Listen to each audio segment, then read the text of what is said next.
Así se hace una presentación. Yo estoy cansado de escuchar, leer folios de no sé qué, no sé cuánto, no sé cuánto, nada. Cuando el Señor se deja hablar el corazón, como has hecho tú, como hizo mi ahijado en el Pregón de Gloria, Andrés. Y yo últimamente insisto, como hizo mi padre en la fe en el Pregón de Jaén, el cura que me bautizó y me llevó al seminario. Yo últimamente insisto, digo, si alguien me presenta me parece muy bien. Digo, pero que lo haga con el corazón, que no sea una cosa fría, ¿no? Porque si no, no eres tú, no te están presentando a ti, están presentando otra cosa. Así que muchas gracias y ciertamente, yo también disfruto mucho con vosotros en las celebraciones y en la vida de la parroquia. Y nada, saludaros a todos, daros las gracias, un sábado a las 9:15 de la noche, porque estemos aquí en la Casa de Hermandad, pues muy bien, y de verdad gracias por venir, y vamos a ver esta reflexión que he preparado con este título, la virtud de la humildad en la fundación de la cofradía, de la humildad. Empiezo así, vamos a hacer una recreación. Últimamente hago viajes en mis conferencias, a los de Villacarrillo, en las conferencias eucarísticas me los llevé al siglo XVI de viaje, los tuve 2 días de viaje. Ahora vosotros os invito también. Vamos a hacer un viaje, echarle un poquito de imaginación y nos vamos también de viaje al siglo XVI. Hacía frío, era invierno y la niebla espesa, tan propia de Baeza, no dejaba ver más allá de los pasos cortos que daba Fray Sebastián. Iba envuelto en su grueso hábito de religión de la Trinidad calzada y se dirigía hacia la sala donde aguardaban los frailes y algunos personajes representativos de la ciudad de Baeza. Las antorchas y velas que iluminaban los pasillos proyectaban la sombra del fraile, delgado, enjuto, sobre las blancas paredes desnudas del convento, tan pobre como el voto de pobreza de la comunidad. Acababan de trasladarse al nuevo convento, sito en el ejido de la ciudad. Corría el año 1562, cuando Fray Antonio del Puerto, ministro del convento de Úbeda, hizo la fundación. ¿Cómo pasaba el tiempo? 60 años desde aquel 1502, cuando llegaron por primera vez a la ermita de la Madre de Dios en el Cerro del Alcázar. Años difíciles y de pocos recursos que ayudaron a vivir el voto de pobreza, el deterioro del convento, la población que se marchaba del Cerro del Alcázar y la necesidad de una nueva ubicación. Cuando abandonaron aquel lugar, siempre queda alguien más pobre. La ermita se la cedieron a unas monjas que vinieron, a unas monjas clarisas, que luego construirían casas cerca de la parroquia de San Pedro. Eran y son las monjas de Santa Catalina. Pero ahora el nuevo convento era una realidad y había que dar vida y cumplir con la misión encomendada. Entrando el reverendo padre Sebastián de Sosa, ministro del convento de Baeza, se pusieron todos en pie y se hizo un silencio expectante. Iba a ocurrir aquel día un hecho importante, histórico y solemne. El padre Sebastián hizo la señal de la cruz sobre su cuerpo e invocó a la una y santa Trinidad con voz grave. Todos lo siguieron y al recitar el Gloria inclinaron sus cabezas con reverencia monacal profunda. Terminada la oración, comenzó el reverendo padre Fray Sebastián de Sosa a leer los estatutos y ordenanzas que había redactado de su puño y letra para honrar la humildad de nuestro Señor Jesucristo. Corría el año del Señor de 1563. Aquel día era 10 de febrero y estaban haciendo una nueva cofradía en la ciudad de Baeza, la cofradía de la humildad de nuestro Señor Jesucristo, con sede en el monasterio de la Santísima Trinidad de la Orden de los Trinitarios Calzados. Y aquí comienza nuestro viaje. Aquí comienza nuestro viaje.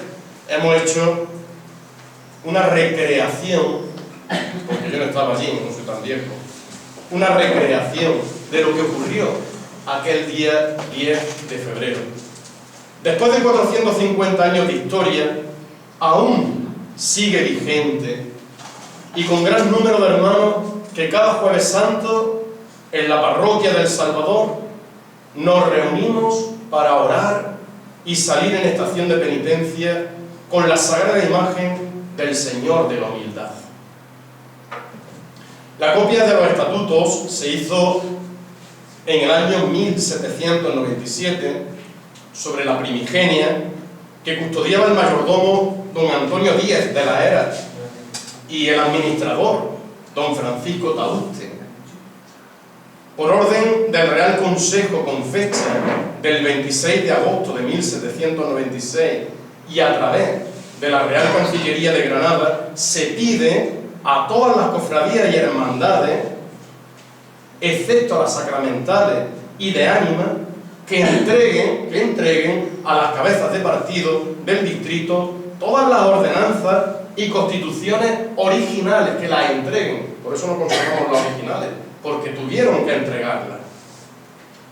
Afectaba tanto a las iglesias como ermitas y conventos. Igualmente tenían que informar de los bienes que poseían y el uso que hacían de ellos. Ahora inventan la ley de transparencia. Año 1797, a la Iglesia se le pedía una ley de transparencia. Bienes y usos de ellos. Fray Sebastián de Sosa, ministro de Baeza, cofundador de la Cofradía de la Humildad y el redactor de los estatutos y ordenanzas, comienza fundamentando espiritualmente el motivo de la nueva institución. ¿Por qué se crea la cofradía? ¿Por qué? Preciosa reflexión sobre la virtud de la humildad que nos congrega esta noche y nos convoca esta noche. Que haya, como todas las virtudes y obras, su cimiento ¿dónde? En Jesucristo Redentor. Y dice así, leo textualmente lo que escribió el padre Sebastián de Sosa. El principal fundamento que en el edificio del alma el cristiano ha de poner es Cristo, nuestro Redentor, sin el cual todas nuestras obras son de ningún valor y efecto, y de aquí es que todas las virtudes del mismo, como de una fuente abundantísima, vienen a nuestra alma. Así comienza. Cita a San Pablo y a San Mateo, poniendo la mirada en la humildad de Cristo como ejemplo y modelo para el creyente, aun sabiendo, fijaros esta idea, aun sabiendo que jamás podremos seguir totalmente a Cristo en tan alta virtud, e incluso uniendo la humildad de todos los nacidos, dice el padre Sebastián, aun uniendo la humildad de todos los nacidos en una sola persona, nada sería con respecto a la humildad del Señor, nada. Aun con todo, dice el padre trinitario Calzado, debemos fabricar nuestra humildad a semejanza de la humildad de Cristo, para que mirando la flaqueza de nuestra carne, lo podamos mirar, negando nuestras propias voluntades, deseando cumplir la de Dios. Precisamente el Evangelio de este fin de semana. Precisamente el Evangelio de este fin de semana. El que quiera salvar su vida, la perderá, pero el que la pierda por mí, la salvará. Negando nuestras propias voluntades ¿Para qué? Para desear cumplir la voluntad de Dios. Termina esta introducción del libro de reglas invocando el favor de la divina majestad, y somos hijos de la Iglesia, y la autorización del obispo para instituir y ordenar una cofradía o hermandad en el monasterio de la Santísima Trinidad de Baeza, cuya vocación o título sea, entre comillas lo pongo literal, de la humildad del mismo Hijo de Dios, para que los fieles, en santa y loable unión y fraternidad, desechen todo género de soberbia. Ahí tenéis el fundamento de la cofradía. Para que los fieles, contemplando la humildad de Cristo, desechen todo género de soberbia. Y ahora explicaremos por qué hay que desechar la soberbia de nuestra vida y el orgullo. Igualmente se indica que cuando muera algún cofrade será enterrado en la iglesia del convento y que cada fraile dirá una misa por el alma del difunto, y tanto el jueves como el viernes santo irán con la cera al encerrar al Santísimo como al desencerrarlo, es decir, llevarlo a la capilla de la reserva eucarística, antes llamado monumento. A continuación comienza el capítulo primero, que trata sobre la manera en que han de ser recibidos los que quieran entrar como hermanos en esta cofradía, y así sucesivamente hasta el capítulo 29, que trata sobre cómo los frailes de la Trinidad son, por propio derecho, hermanos de la cofradía, y cómo y cuándo la cofradía los debe honrar, terminando con el estatuto en el folio 16 del documento transcrito después en el 18. Y llegamos a una pregunta que siempre es interesante en unos estatutos. ¿Qué dicen los estatutos sobre la imagen del Señor de la humildad? ¿Cómo representarían la humildad de Cristo? ¿Cómo se representa la humildad de Cristo? Porque se puede representar de muchas formas, pero ¿cómo? Le preguntamos a los estatutos. Para encontrar respuesta tenemos que leer el capítulo 5 de los estatutos, que dice de la procesión que se ha de hacer el jueves santo de cada año.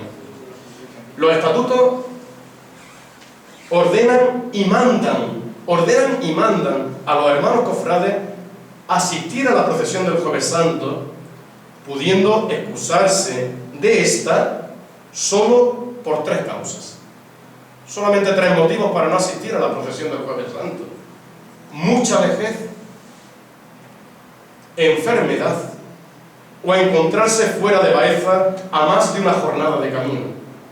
De todas formas, al que no pueda asistir le impone una limosna para ayudar a los gastos de cera, y cuando vuelvan traigan una cédula que justifique la ausencia. Si han estado de viaje, un justificante, a ver dónde han estado, a ver si han estado de ocios y de fiestas en vez de estar donde tienen que estar. Piden que asistan con sus túnicas, capillas blancas y cordones después de la 1 de mediodía, para recorrer las 7 iglesias, las cuales serán las que el mayordomo y oficiales señalen, pero con una condición: tener que estar de nuevo en el monasterio a las 5 de la tarde, no después de las 5 de la tarde. ¿Por qué? Eso también, cuando yo estaba en San Esteban del Puerto, en la visita pastoral de los obispos se insistía en nada de procesiones por la noche, porque pasan por lugares no santos, sin iluminación, y había abuso. En todas las épocas se han cocido habas. Entonces dicen, no, las procesiones de día, a la luz, que se vea. Claro, hoy no es la circunstancia, están las ciudades iluminadas, los pueblos iluminados, pero iban por sitios no santos, decían, por lo menos en San Esteban del Puerto. Imagino que aquí también habría sitios no santos. La procesión se ha de hacer en recuerdo de la humildad que tuvo nuestro Señor Jesucristo con sus discípulos. Y aquí viene lo que he dicho antes: ¿en qué se fijan? ¿En qué momento de la vida de Jesucristo se fija el Padre Sebastián de Sosa para hablar de humildad? Pues en el capítulo 13 del Evangelio de San Juan. Como todos sabéis lo que dice el capítulo 13 del Evangelio de San Juan, no lo cito. Lo cito después, que aunque no va a decir, algunos no saben lo que dice el capítulo 13. Lo digo después. Bien. Seguidamente habla del orden de la procesión. Primero, el pendón que representará por la cara delantera, ya hay aquí una pista de cuál es el capítulo 13 de San Juan, por la cara delantera, un Cristo lavando los pies. Un Cristo lavando los pies a sus discípulos. Y por la trasera del pendón, una corona de espinas con la cruz de la Santísima Trinidad. Y a continuación dice textualmente, que es la cita o la referencia a la imagen: en medio de dicha procesión ha de ir en unas andas un Cristo coronado con la corona de espinas hecho de bulto. Y aquí dice, el más devoto que pudiéramos hacer. No dice el más bonito, no dice el más bello, no dice el del mejor escultor, el más estético. El criterio no es ese. Es el más devoto, el que infunda en el fiel que lo contemple una gran devoción, una gran piedad. Esta es la única referencia que hay a la imagen de Cristo, de la humildad. Una imagen que al gusto de la época y según las disposiciones del mismo Concilio de Trento, que hablaba ya de las imágenes del Concilio de Trento, en la última sesión del 3 de diciembre del año 1562, pues tendría que representar un verdadero misterio de fe de la vida de nuestro Señor que inspirara en el fiel una gran compasión y un gran amor por el inocente entregado, tal y como lo explicaba en la introducción el mentor de la cofradía, el padre Sebastián de Sosa: fabricar nuestra humildad al estilo y según la humildad de Cristo. Pues bien, he hecho referencia al Concilio de Trento y dice lo siguiente sobre las imágenes. Estamos hablando del Concilio de Trento del año 1562, nuestra cofradía del año siguiente, del 63. ¿Qué dijo el Concilio de Trento? Dice, declara que se deben tener y conservar principalmente en los templos las imágenes de Cristo, de la Virgen Madre de Dios y de otros santos. Pero atención, que esto no es nada nuevo. Ahora viene la injundia de esta afirmación. Y que se les debe dar el correspondiente honor y veneración, no porque se crea que hay en ellas divinidad, no porque se crea que en las imágenes hay divinidad o virtud alguna por la que merezcan el culto, o que se les deba pedir a la imagen alguna cosa, eso dice el Concilio de Trento, o que se haya de poner la confianza en las imágenes, como hacían en otro tiempo los gentiles. Cuidado, no es la imagen a la que hay que pedir, no es la imagen en la que hay que poner la confianza. Y esto es a purificar, esto está hecho en el siglo XVI, yo no sé si en el siglo XX, XXI lo tenemos claro. Porque hay gente que parece que solo identifica al Señor, a la Virgen, en su imagen. Pero sea otra imagen ya, no, esto ya no, es la mía. No, mire usted, léete el Concilio de Trento, léete lo que dice la Iglesia. Y no la Iglesia del siglo XXI, que dice lo mismo, sino la reflexión que hizo. No como en otro tiempo hacían los gentiles, que colocaban su esperanza en los ídolos, sino porque el honor que se da a las imágenes, y aquí está el sentido, el honor que se da a las imágenes se refiere a los originales representados en ellas. Es decir, a Jesucristo, a la Virgen y a los santos, no a la imagen, sino a los originales representados en ellas. De suerte que adoremos a Cristo, a quien adoramos a Cristo, no a la imagen, adoramos a Cristo por medio de las imágenes que besamos y en cuya presencia nos descubrimos y arrodillamos. Y veneramos a los santos, cuya semejanza tienen. Todo lo cual es lo que se haya establecido en los decretos de los concilios y en especial en los del segundo Niceno contra los impugnadores de las imágenes, los que rechazaban las imágenes. Por lo tanto, creo que centra muy bien el Concilio de Trento, oye, la importancia de una imagen en una cofradía. Creo que lo centra muy bien. Es el medio material, el transporte que nos lleva hasta Cristo. Pero es un medio, no es un fin. No es un fin, es un medio. A este respecto, son preciosas las palabras de un autor de la misma época del Concilio de Trento y de la misma época del padre Sebastián de Sosa, nuestro redactor de estatutos. Hablamos, como no, ¿de quién? De nuestro querido doctor San Juan de Ávila.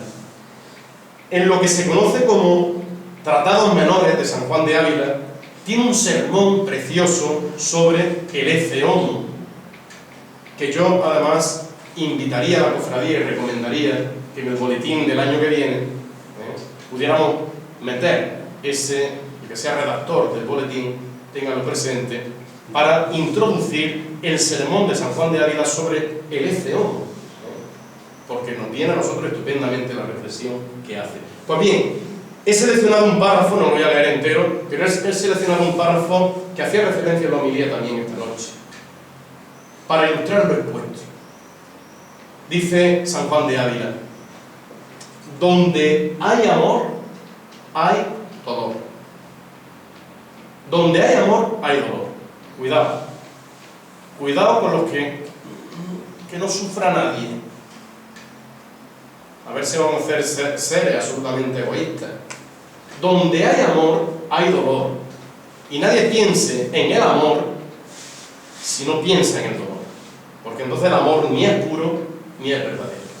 Donde hay amor, hay dolor. Pues, ¿cómo dice que tiene amor de Cristo quien no tiene compasión de Cristo viéndolo en esta figura, en el ecce homo? Que es lo que decía el padre Sebastián de Sosa en los estatutos. Una imagen que despierte una devoción y una compasión. ¿Cómo dice que tiene amor de Cristo quien no tiene compasión de Cristo viéndolo en ecce homo, en esa figura? Y si tan gran mal es no compadecerse de Cristo, ¿qué será acrecentar sus martirios y añadir dolor a sus dolores? ¿No puede ser mayor crueldad en el mundo que después de ser mostrada por el juez, por Pilato, tal figura, al ecce homo, a Jesucristo, responden los enemigos a aquellas crueles palabras: crucifícale, crucifícale? No se compadecen del ecce homo. Crucifícale. Pues si tan grande fue esa crueldad, aterriza San Juan de Ávila y pónganse los cinturones que va por nosotros. Si tan grande fue esa crueldad de los de su tiempo que pidieron crucifícalo, crucifícalo, ¿qué será de un cristiano que con las obras dice otro tanto, aunque con las palabras no? ¿No dice San Pablo que el que peca vuelve otra vez a crucificar al Hijo de Dios? Ahí está. Dice San Juan de Ávila: podemos ver al ecce homo, pero si después pecamos, estamos gritando con nuestra vida: crucifícalo, crucifícalo, y no tenemos compasión ni caridad. Simplemente un párrafo del sermón. El resto del sermón va en esta línea, una preciosidad. Pues estos son los sentimientos que inspiran al doctor Ávila la contemplación de nuestro Cristo de la humildad, de nuestro ecce homo.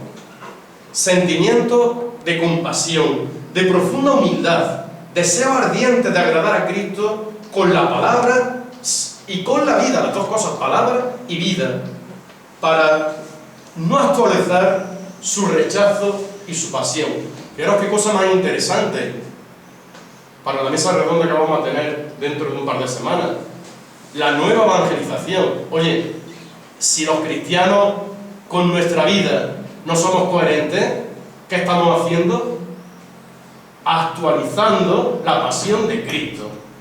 No estamos siendo evangelizadores. Y además, por nuestra culpa, por nuestra torpeza, estamos actualizando la pasión de Cristo. ¿Por qué? Porque no solo nos rechazan a nosotros, sino que al final a quien rechazan es al Señor. Fijaros la responsabilidad para un cristiano, para una cofradía, para una comunidad. Los estatutos refieren también que se tenga una imagen de la Santísima Virgen. Y dice así: en lo último de la dicha procesión han de ir con otras andas con la imagen de Nuestra Señora, donde irán los clérigos cantando el Salmo Miserere Mei, porque es una procesión penitencial. Salmo 50, nuestro Miserere, que lo cantamos todos los martes santos. Vayan cantando los sacerdotes, los clérigos, el Miserere Mei. Los estatutos se aprobaron primero el día 7 de octubre del año 1565 y lo aprobó el deán de la catedral, López de Gamarra, ya que la sede estaba vacante, no había obispo, estaban esperando obispo. Posteriormente esta aprobación fue ratificada cuando llegó el obispo, que fue don Francisco Delgado, el 14 de abril del año 1567. En la aprobación del deán López de Gamarra no se hace referencia alguna todavía a la procesión, solo a la devoción y al servicio de nuestro Señor y a su gloriosa Madre, y autoriza a regirse por la ordenanza y articulado, recordando que también quedan sujetos, además de la ordenanza, al obispo, al prelado y a las visitas preceptivas que se le hará para rendir cuenta, vuelvo a decir, ley de transparencia, para rendir cuenta sobre los bienes y rentas, y prohíbe, eso sí, que se pidan limosnas públicas sin la autorización expresa. En la aprobación y confirmación del obispo Delgado se expresa con parecidos términos, pero nada dice sobre la procesión.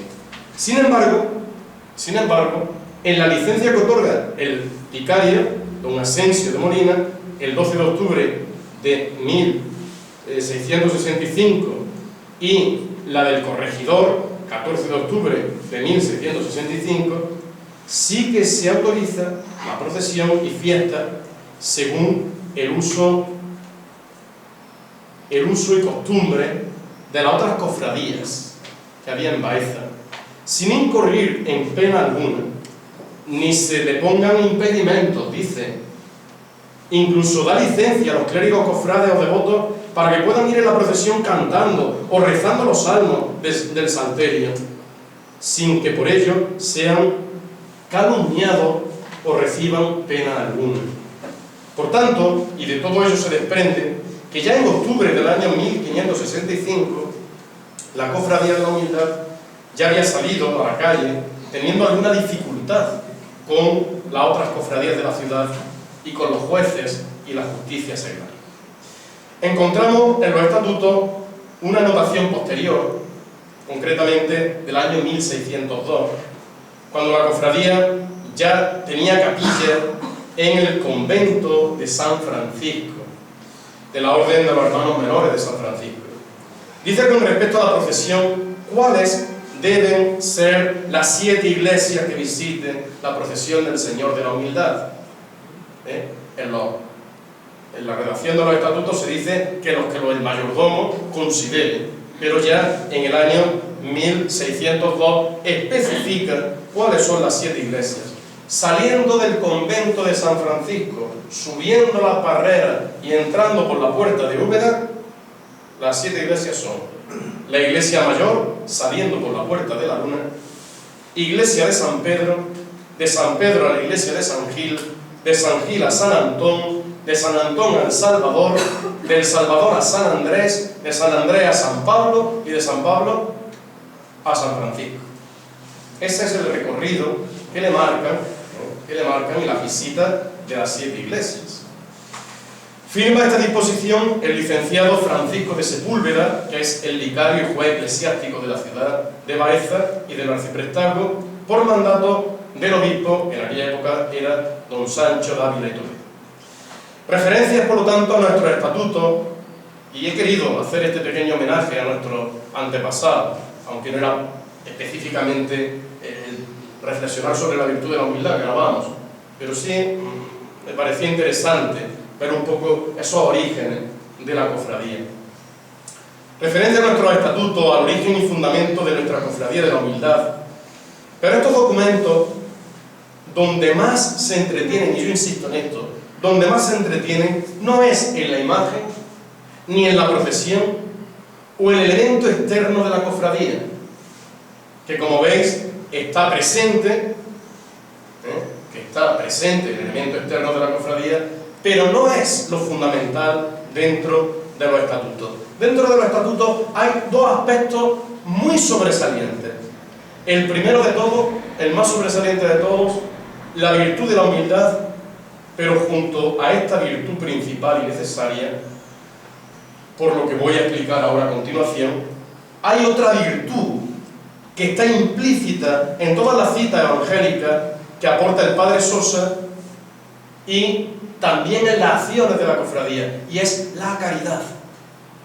Humildad y caridad. Y la pregunta es, ¿por qué es tan necesaria la humildad como para crear una cofradía en torno a ella? ¿Qué importancia tiene esta virtud? Que se organiza una cofradía en torno a la virtud de la humildad en Jesucristo.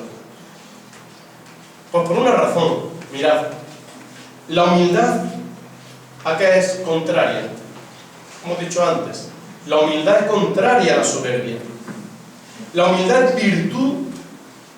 ¿Y por qué es virtud? Porque nos abre la puerta al encuentro con Dios. Nos abre la puerta, la humildad, a la obediencia, unidas. La humildad con la obediencia, inseparable, la obediencia de la virtud teologal de la fe. Y vamos como hilvanando virtudes, cosiendo, engarzando unas con otras. La humildad me lleva a la obediencia es necesaria para la fe. Virtud de la fe que parte de Dios y que confluye en Dios. Virtud que es don y regalo desde el día de nuestro bautismo. Si la humildad abre la puerta al encuentro con Dios, la soberbia que hace, la cierra de un portazo. Y así lo podemos leer y meditar en el capítulo 3 del libro del Génesis. Adán y Eva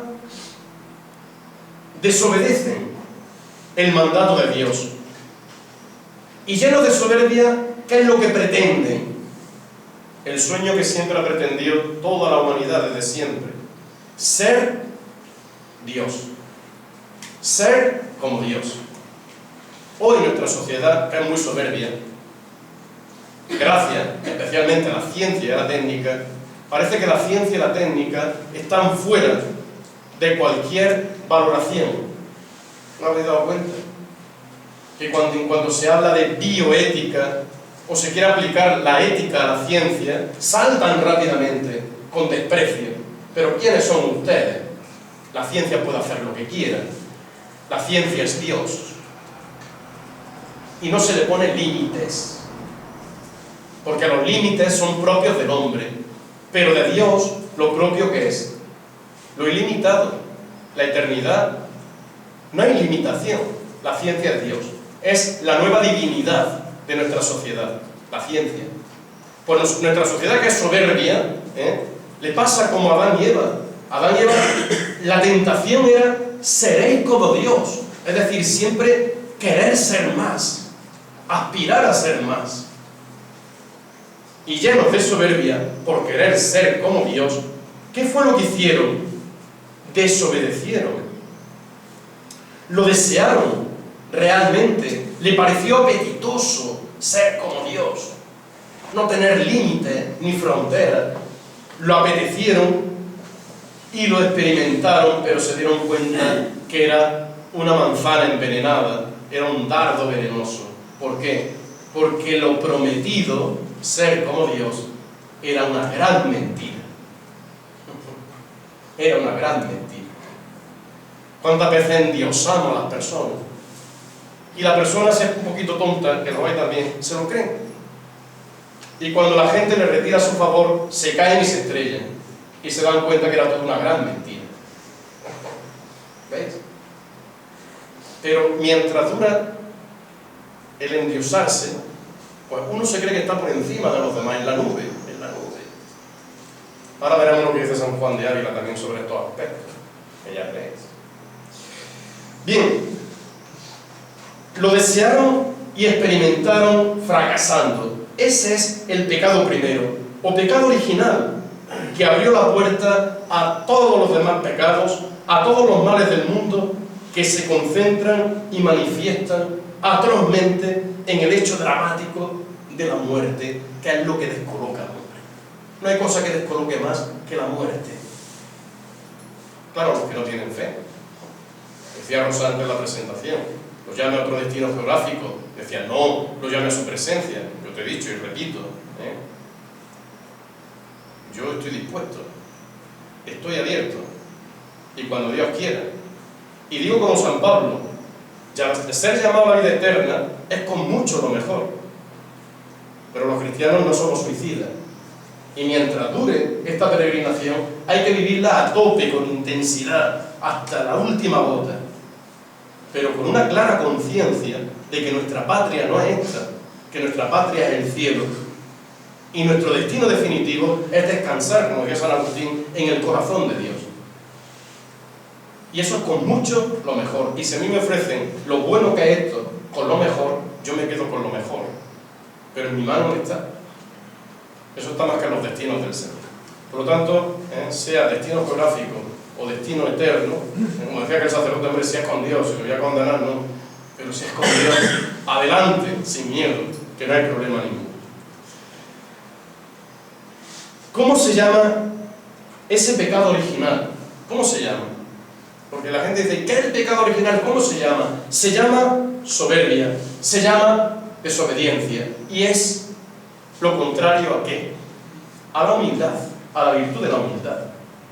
En el mismo capítulo 3 del libro del Génesis, donde está el problema, al lado está la solución, en lo que se ha llamado, y que sabéis que yo lo cito mucho, el primer evangelio de la historia, el protoevangelio, el primer evangelio, que es el Génesis 3:15, el versículo 15 del capítulo 3. Dice, un descendiente de mujer aplastará la cabeza de la serpiente, aunque a precio de mordedura. Y la serpiente venenosa que muerde es fatal y mortal. Eso dice, al lado del problema, la solución, que es la salvación. Y encontramos ¿a qué? Encontramos a Cristo, Dios hecho hombre. ¿Y dónde lo encontramos? Lo encontramos en la cruz, clavado, herido mortalmente. Pero ¿cómo lo encontramos? Humilde y obediente. Amigos míos, humilde y obediente. ¿Cuáles son sus últimas palabras? Todo está cumplido.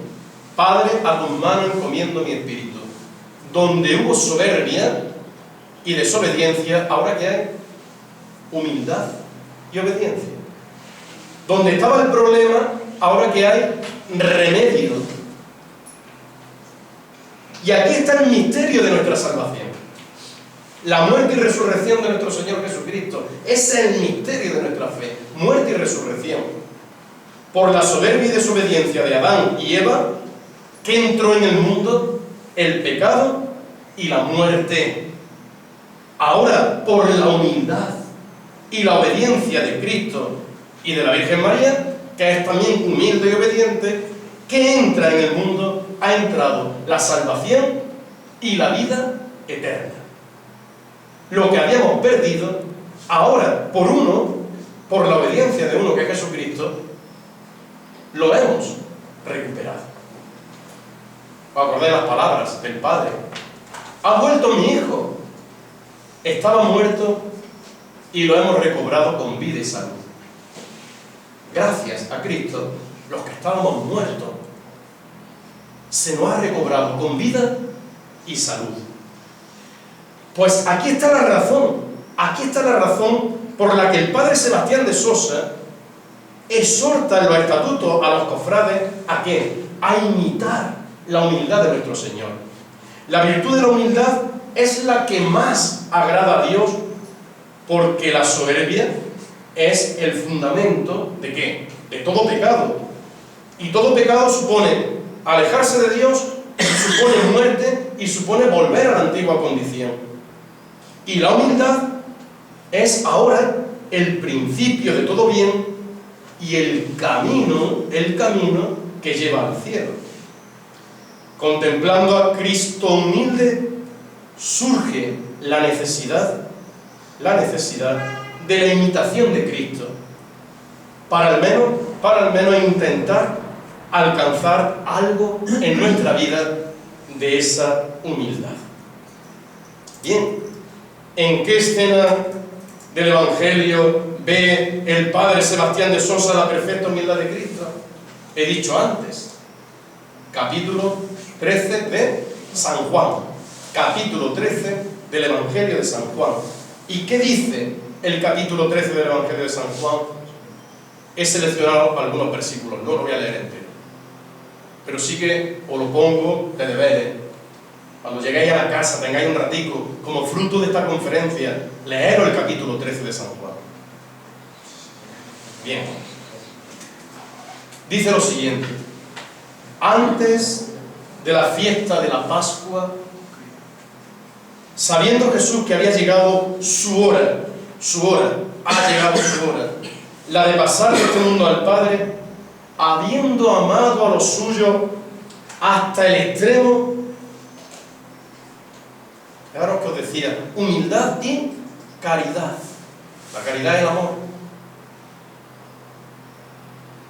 Y esto es lo que une el Padre Sebastián en el capítulo 13 de San Juan: caridad y humildad. Lo amó hasta el extremo. Se levanta de la cena, dice el Evangelio, se quita el manto. Vámonos, bueno, no porque sois estos cofrades de la humildad y no vayan a los oficios, pero a los que van, el sacerdote se levanta, hace la escena de Cristo, se levanta de la mesa, se quita la casulla, se levanta de la mesa, dice el Evangelio, se quita el manto y tomando una toalla se la ciñe, luego echa agua en la jofaina y se pone a lavarle los pies a los discípulos, secándoselos con la toalla que se había ceñido. Y después de esa escena, Jesús dice a sus discípulos: os doy un mandamiento nuevo. Esta es la humildad. Y ahora el mandato: os doy un mandamiento nuevo, que os améis los unos a los otros. Que como yo he amado, así os améis también vosotros los unos a los otros. Humildad y amor y caridad. Dice el Padre Sebastián en la introducción a los estatutos: Cristo, queriendo con gran gozo a los ojos de todos ser estimado en nada y ser tratado como tal, con mucha diversidad de vituperio, hasta padecer la muerte.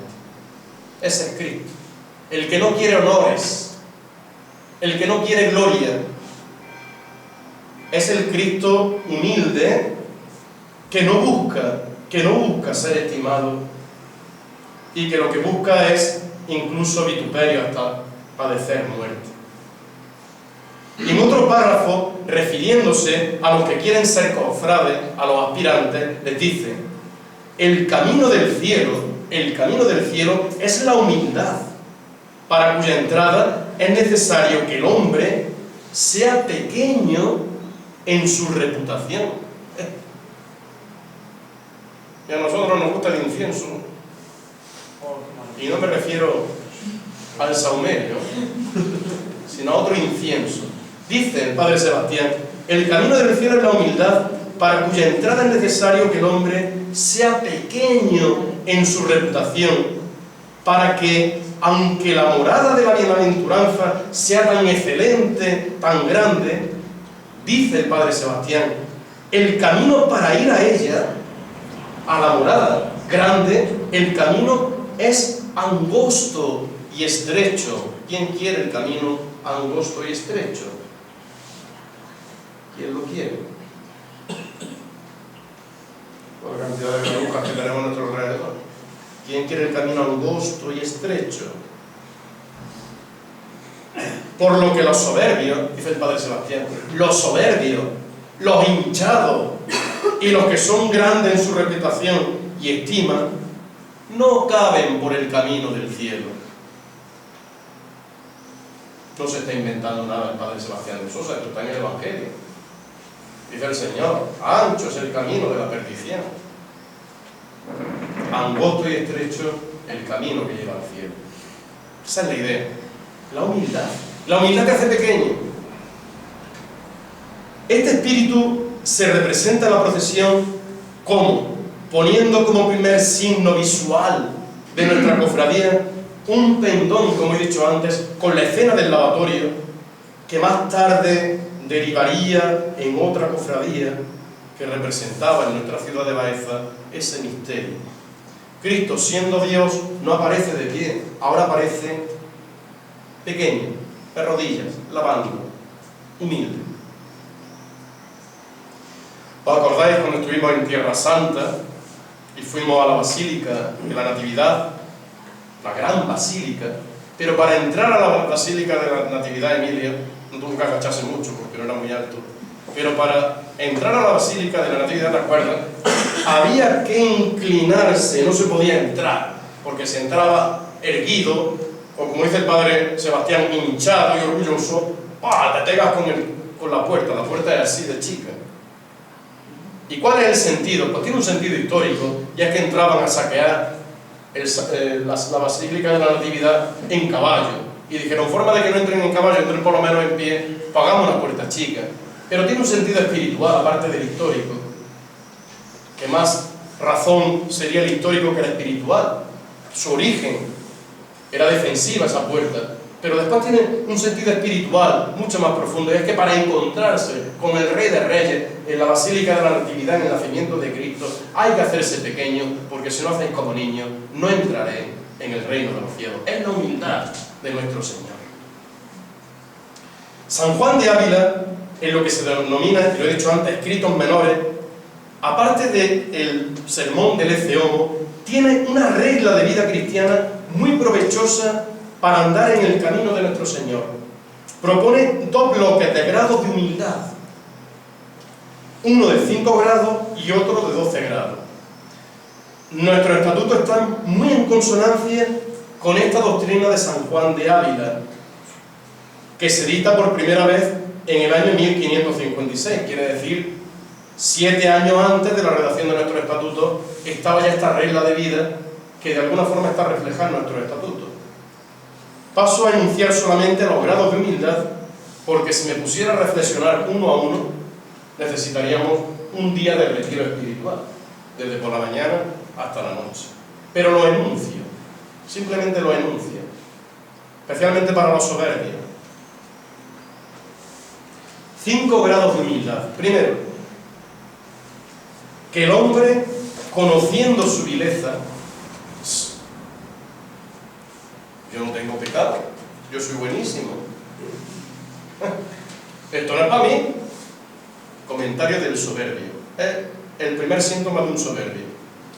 Yo pecado, yo no tengo pecado, soy estupendo, soy magnífico, maravilloso. Ya tiene. Igual que cuando dice, nene tiene fiebre, algo le pasa, pues soberbio ya está hablando, abre la boca y ya está metiendo la pata. Dice San Juan de Ávila que el hombre, reconociendo su vileza, se menosprecie.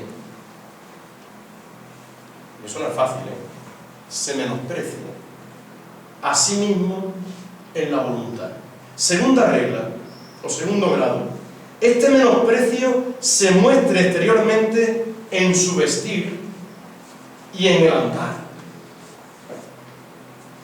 Vestir con humildad y andar con humildad, porque también se puede vestir con soberbia y andar con soberbia. Y en ejercitarse en cosas bajas y despreciadísimas, no buscando grandeza. Cosas bajas y despreciadísimas. Tercer grado, cuando sea menospreciado de otros, tenga paciencia. Tenga paciencia, no salte. Cuarto, cuando sea menospreciado por otros, que se ponga alegre en los menosprecios. Esta idea además es muy franciscana. Decían al padre San Francisco de Asís, ¿cuál es la perfecta alegría, padre?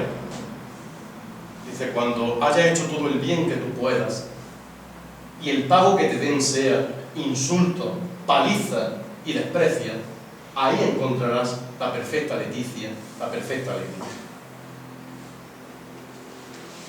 Grado para llegar a la humildad. Quinto grado, que de todo corazón desee ser menospreciado de todos. Y fijaros cuánto sufrimiento se nos iría de nuestra vida. Porque muchas veces nuestro sufrimiento es que me ha mirado mal, ha pasado por mi lado y no me ha dicho buenos días, con lo que yo hago que no me lo reconoce. ¿Qué se cree? Un continuo sufrir, porque uno no se siente apreciado. Pues que de todo corazón yo deseo ser menospreciado de todo es motivo de alegría y de satisfacción.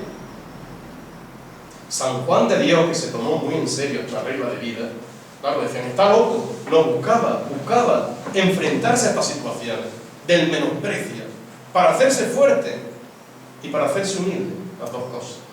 Esos son los 5 grados, y ahora 12 grados, que son los siguientes. Primero, temor de nuestro Señor, pero en el sentido bíblico, no el temor del miedo, sino el respeto profundo al Señor. Temor de nuestro Señor, que es un don del Espíritu Santo, el santo temor de Dios. Segundo, negar la propia voluntad. Lo decía hoy el Evangelio. El que quiera salvar su vida la perderá, y el que la pierda por mí la salvará. Por lo tanto, es evangélico total. Negar la propia voluntad. Tercero, obediencia. Cuarto, paciencia. Quinto, confesión de los pecados. Ay, de los que no se confiesan nunca. Sexto, menosprecio de sí mismo. Séptimo, anteponer a los otros a sí mismo, estimándolos más que a uno mismo. Estimar a los demás más que a uno mismo. Octavo, no hacer cosas singulares, notables en su exterioridad. No hacerse notar notablemente. Noveno, callar hasta ser preguntado. Para crecer en humildad, callar hasta ser preguntado. Y hay quien no puede meter la lengua en la boca, ni de noche porque habla, también en sueño. Callar hasta ser preguntado. Décimo, no ser fácil para reír. La liviandad, la superficialidad. San Juan, no es que sea una zeta, pero no ser fácil para reír. 11, hablar cosas pocas y buenas. Hablar cosas pocas y buenas. 12, vivir interna y externamente con humildad. Como veis, algunas son paralelas de los 5 grados. Pero esta es la regla de vida que San Juan de Ávila, esto no es para monja de clausura, ni para religiosa, ni para cura.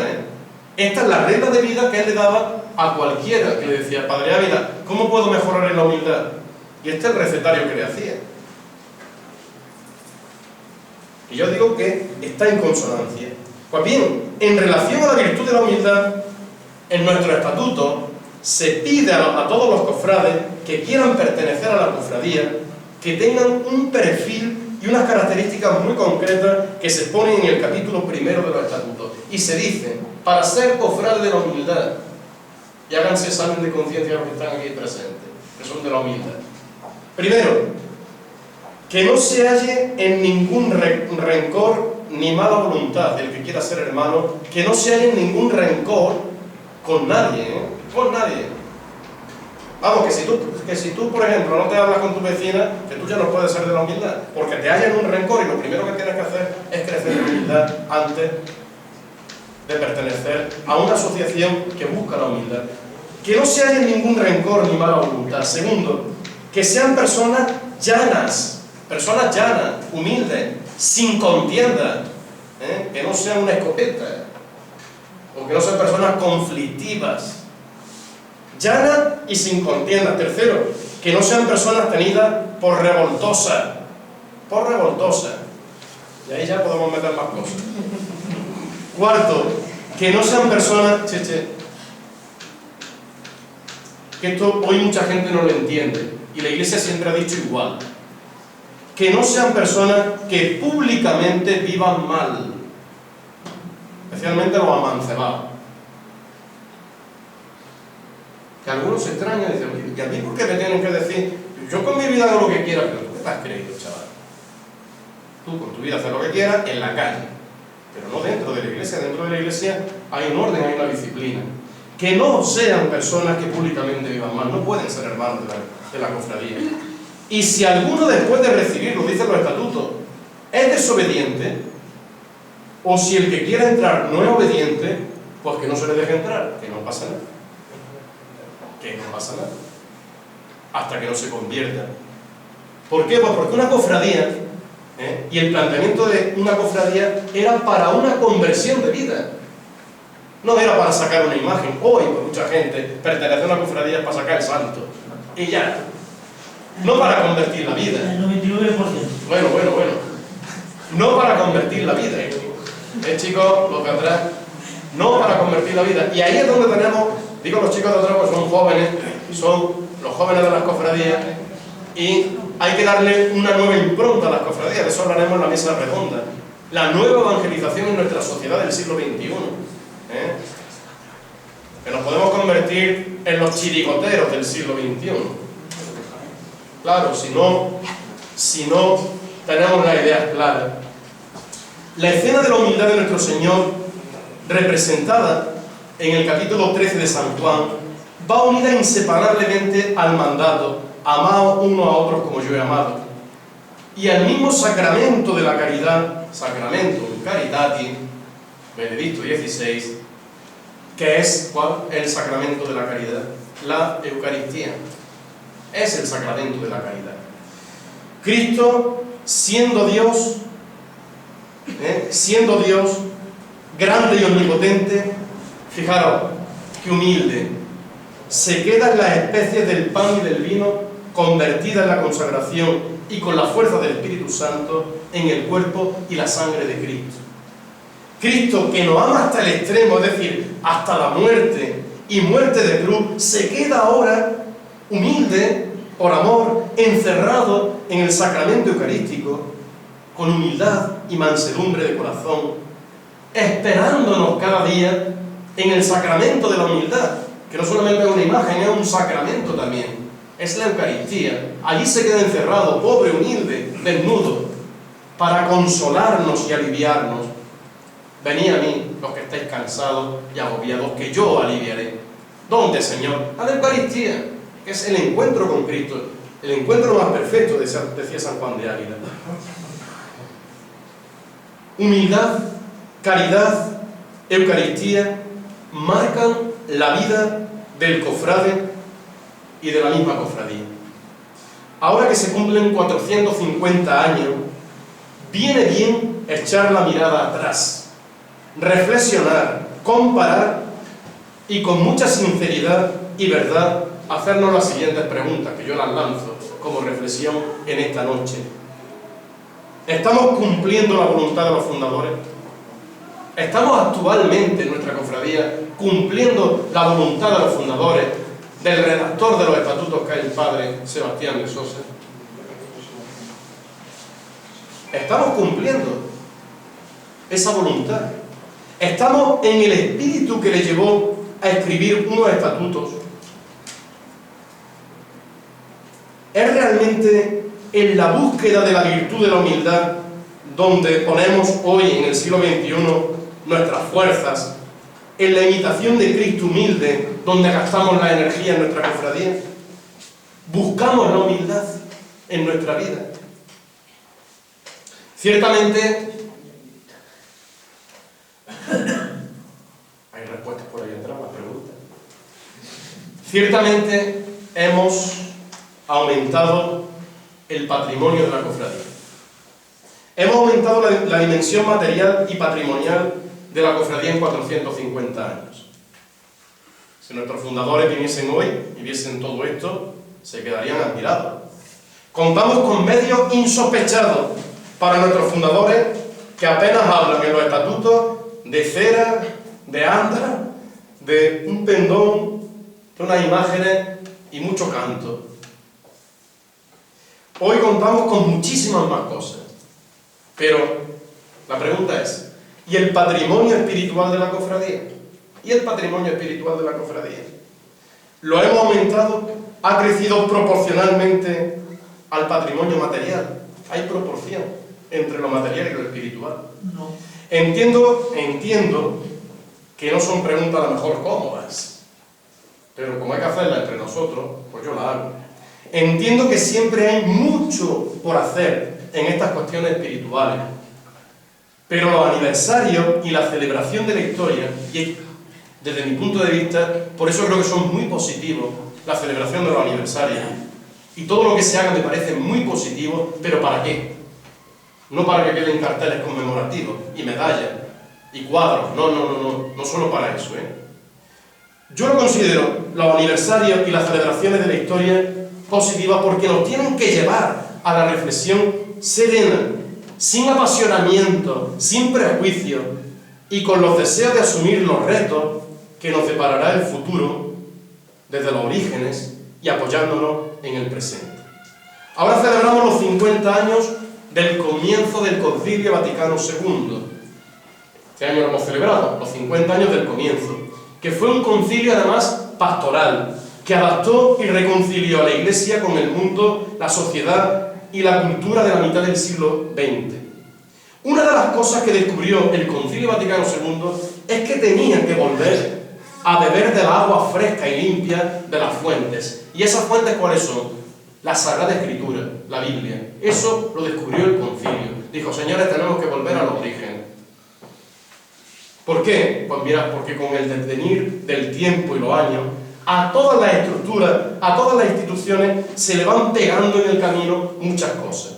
Algunas buenas, otras malas o innecesarias. Con la humildad a la que nos llama nuestra cofradía, yo quiero en esta noche, quiero que sepa mi aportación en la conferencia de esta noche, yo quiero invitaros a hacer una relectura serena de los estatutos primigenios, una relectura serena de las motivaciones de los estatutos, no de la letra, sino del espíritu, la motivación por la que nació esta cofradía. Y a partir de ahí, seguir creciendo y purificándonos en nuestra cofradía. Esa es mi propuesta. Que nos sirva este aniversario para desprendernos de lo que no necesitemos, de lo que no nos haga bien, y recuperar la frescura de los estatutos que están vivos, porque están fundamentados en la palabra de Dios, y la palabra de Dios, como comprenderéis, nunca muere ni pasa de moda, están vivos. Y la virtud de la humildad hoy, igual que en el año 1563, es necesaria para andar el camino que lleva al cielo. Pues termino y no quiero terminar yo, no quiero terminar con mis palabras, sino se las voy a pedir prestadas al doctor San Juan de Ávila, al que hice referencia antes. En su sermón sobre el Ecce Homo, tomo el final del sermón como final también de esta conferencia. Y lo hago oración. En todas tus oraciones y tentaciones, toma este Señor por escudo y ponlo entre ti y Dios, y di: Ecce Homo, he aquí el hombre, he aquí, Señor Dios mío, el hombre que tú buscabas para que se pusiera entre ti y los pecadores. He aquí el hombre tan justo como a tu bondad convenía, y tan justiciado como nuestra culpa demandaba. Pues, oh defensor nuestro, míranos, Señor, y para que así lo hagas, pon los ojos en la cara de tu Cristo y tu Salvador y medianero nuestro. No ceses de presentarte ante los ojos del Padre por nosotros, y pues tuviste amor para ofrecer tus miembros al verdugo para que lo atormentase, tenlo, Señor, para presentarlos al Padre Eterno, para que por ti nos perdone. Amén. Muchas gracias, señores y señoras.